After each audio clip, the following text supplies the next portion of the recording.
Imarch and March. Manje nginosithixo la. Na uphumile wathi akafuni ukusala.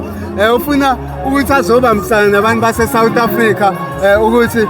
azolwisana neSAFA mfowethu. Yini lethe kuwena nawe yiba ingxenye yaloko kwenzeka la namhlanje? Ngoba nami ngine-understanding ukuthi ngeke beze bengivumele mina ezweni la ngaphandle ngivele ngene nje ube ngamphunza endlemini ngizodayisa ama-drugs noma ngizovula noma bengivula isitolo ngoba mina ngidayisa iy'ngubo. Ngeke bengivumele. Bantu abazofuna ukuthi ngenze bazofuna ukuthi ngibe ney'ngcukaca. Iy'ngcukaca-ke igama laselokishini funa kube namaphepha, amaphepha mvume okwenza ibhizinisi kulolo lizwe lelo. And uba nesikhathi okalelwa sona uma wenza ovisa ama-passport yonke into ukuthi wena uvumele kuhlala isikhathi esingaka. Mase siphelele leso sikhathi ubuye kwi-embassy uvuselela into yakho. So laba bangena ngongemthetho baqeda umsebenzi wase-South Africa yonke into yabo ayikho into ebhaliwe phansi most yabo. Hayi ngoba futhi silwa nabo sithi akuliwi ibona agcine sebesiphoqa manje ukuthi kufike kulesikhathi esifike kusona ngesimo sokuthi benza ngenkani ngesimo sokuthi nohulumeni wethu osiphethe untekenteke selokho vele nomhlaba waphucwa amakhosi selokho nomhlaba waphucwa amakhosi umthetho vele awusekho eSouth Africa sekujust umthetho lo obekiwe ogcina uvuma bona abanye abantu thina usasivumi thina abahlali base South Africa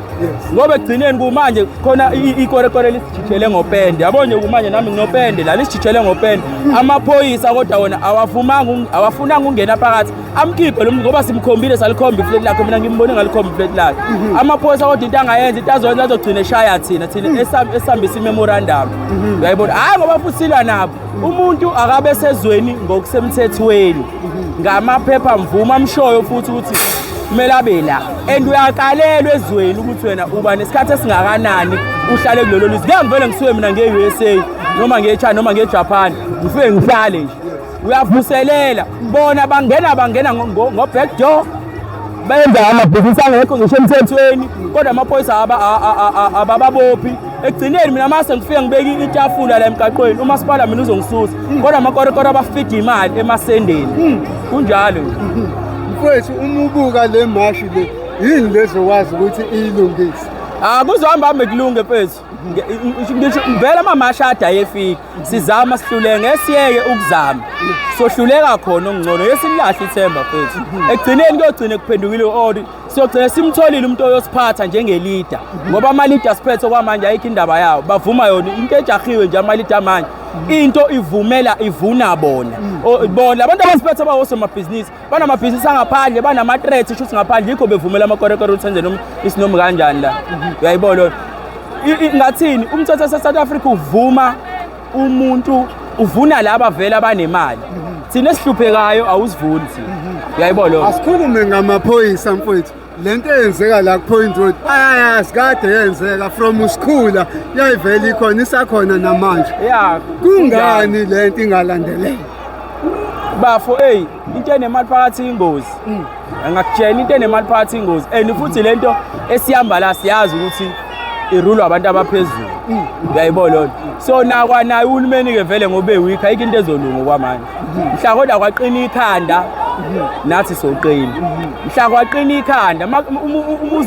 umuzi wendoda uma uthi indoda inomthetho iqinile lo muzi akuhlaleni nombakona so lo muzi owala eSouth Africa-ke awakabi nayo indoda elayithile awakabi nayo indoda ethi ufokofu uright unamadoda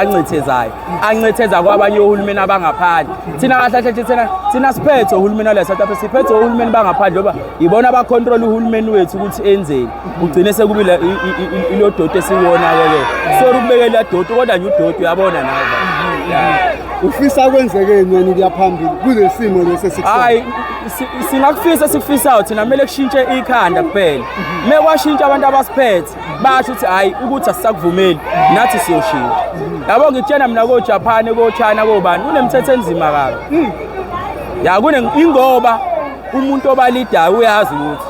yabo nje eChina wabanja ukuthi ukwi-corruption lento eliwo mkhwanazi akukhulunywa kakhulu ngisho athi ibhiliyoni ewini uyanqunywa